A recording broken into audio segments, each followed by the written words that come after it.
Magandang araw mga kaibigan. Pag-usapan natin ngayon ang pahayag ni Senate President Chis Escudero tungkol sa pag-aresto kay PRRD kahapon at ngayon on the way na siya sa ICC sa The Hague, Netherlands. Ito may post ang ABS-CBN News 23 minutes ago. Senate President Francis Escudero urges the public in a statement on Wednesday to not make ex-President Rodrigo Duterte's arrest an election campaign issue via RG Ruiz, ABS-CBN News. Okay, so basahin ko lang yung whole statement. The peaceful and orderly service of the Interpol warrant carried out without incident reflects our nation's commitment to upholding international agreements as well as the maturity, civility, calm, and professionalism of all those involved. Our law enforcement authorities, former President Rodrigo Duterte, his lawyers, and his supporters. As this legal process unfolds, we expect the International Criminal Court to respect the rights of former President Duterte and to ensure that he is afforded due process in accordance with the rule of law. This development will undoubtedly elicit diverse reactions shaped by differing perspectives on the allegations against the former president, from the families of victims of extrajudicial killings to his loyal supporters.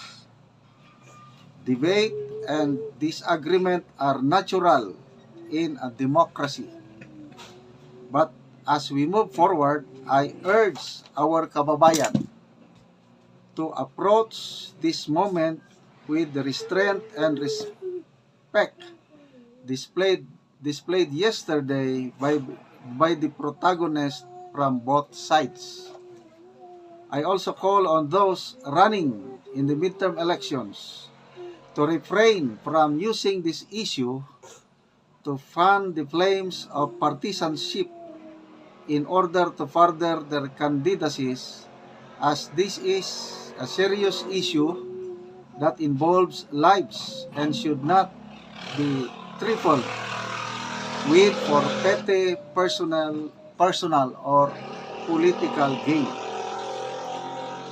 It is in our nation's best interest to demonstrate our strength not by division but by our capacity to rise above our differences and to collectively and peacefully uphold justice and accountability.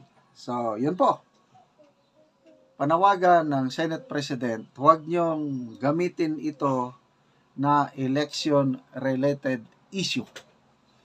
So, masasabi niyo mga kaibigan, agree ba kayo sa pahayag ng Senate President na wag daw gawin itong election issue? And dami ko nang nababasa na pagdating ng eleksyon, dyan na tayo lalaban, dyan tayo magpalabas ng ating hinaing, ng ating galit at iba pa. So, based on comments na nababasa ko is, this is now an election issue. Sabi nga ni PRRD kahapon, itong pag-aresto niya sa akin, sabi niya, ang anak ko mananalong presidente sa 2028 because of this arrest. Ayun na. Nagiging election issue na. Okay, tingnan natin ang people who reacted.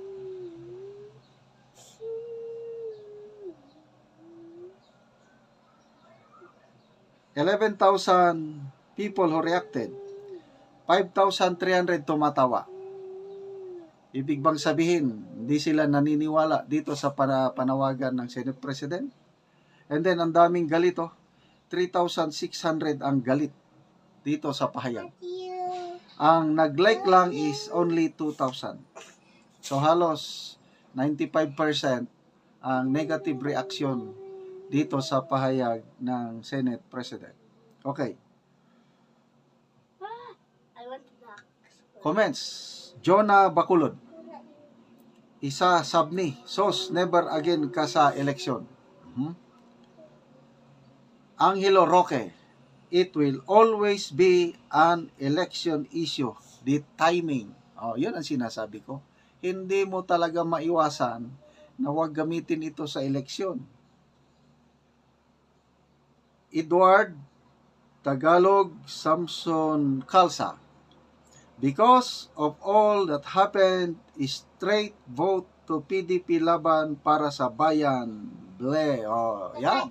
Lalong nagpupumiglas ang damdamin ng mga tao para botohan ang PDP laban candidates dahil sa pagka-arestong ito.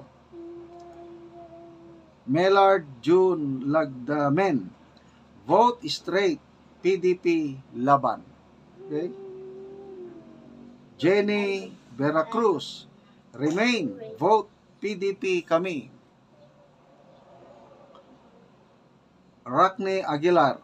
Ano yan, cheese? Kung niyango? Ayaw mo ba pag-usapan yung impeachment case ni BP? Martin Agpangan. Everything is political, cheese. Correct. Rosemary Soliano Mahinay. Team Marcos, no vote. Brian de las Alas, mga atat, lalo kayo talo sa eleksyon. Kristen Grace Bicoy, parang nasa US pa, nakahol pa sila. Si BBM lang ata ang nakawi. Karen Carbonilla Humawid, shut up. Asa ka kahapon. Nasaan daw? Straight vote. Yun. So, lumalabas na hindi mapigilan na maging election issue itong pagka-aresto kay PRRD. Kaya itong panawagan ni Senator Chis Escudero is pasensya na lang. Mas marami ang hindi naniniwala sa kanya. Salamat mga kaibigan sa inyong panonood palagi sa ating channel at laking tulong nyo sa Tribong Talaandig dahil sa inyong panonood ang ating income sa channel na ito ay nilalaan natin pagtulong sa Tribong Talaandig. Namimigay tayo ng